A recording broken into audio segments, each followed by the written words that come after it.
Hello and welcome to another Figuring Out Japan video. We sell all the coolest Japanese collectibles and figurines straight out of Japan, and you can find out more details about us in the description of this video, including our eBay store and our Facebook page. So this video is going to try and make it quick because I've actually reviewed this figure before, but I was actually missing one of the accessories in it, so I decided to make another quick video just to show you everything. So the thing that I was missing last time is the sword that you have here, which is in the scabbard. So he actually, if I show you the box first, so you'll see here on the box that he's holding a sword on the front,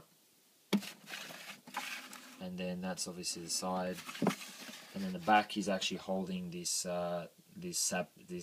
scabbard, the sword in the scabbard. So it can actually be, you can actually display it with two different things. So that's the top of the box as well. So that's one way that you can display it like this, and it just feeds through his hand from this angle. So you just feed it through that way, and it actually fits really well. Sometimes these things don't work too well, but this particular figure of Trafalgar, actually they did a really good job of making sure that worked, and it gives a very, I guess it gives a kind of different impression of him like that, holding it.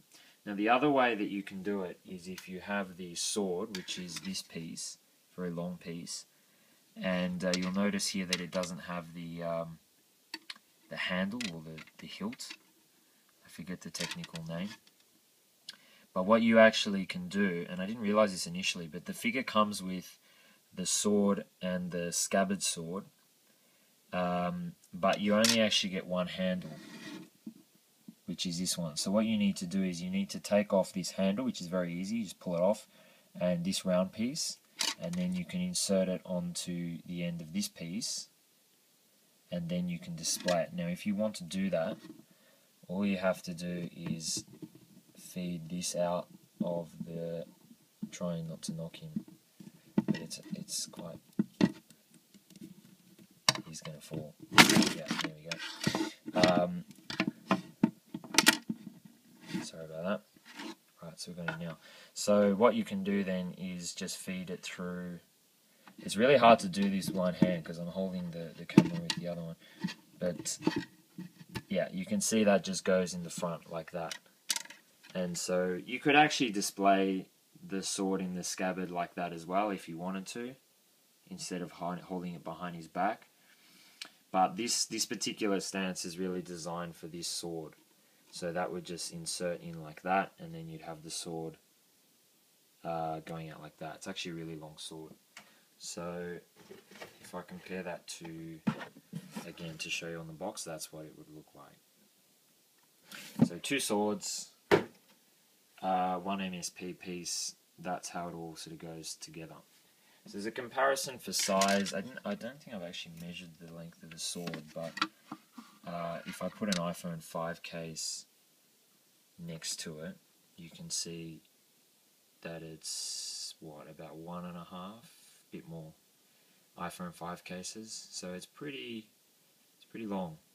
I mean, most figures would be that tall, right? So, you know, if you put that next to most figures in your collection, it would be just as tall. So that's pretty big. So yeah, now I've reviewed the figure itself before, but again, just to repeat, I mean, it's a great figure. It's got a lot of detail. Obviously, it's got his hat and his trademark tattoos and his face and his earrings and that sort of stuff. And the thing I noticed as well, even the bottom of the shoes actually have like the tread on it. Even his pockets have like the sort of seam from the stitching. So it's a very, very detailed piece. I mean, you can't really ask for much more detail than that. And I think the fact that you actually have two sort of swords, even though they're technically the same sword that he uses, the fact that you get two different pieces for different display options, I think is a really good thing as well. So that's the Trafalgar MSP Master Stars piece figure from Banpresto. Thanks for watching, and see you in the next video.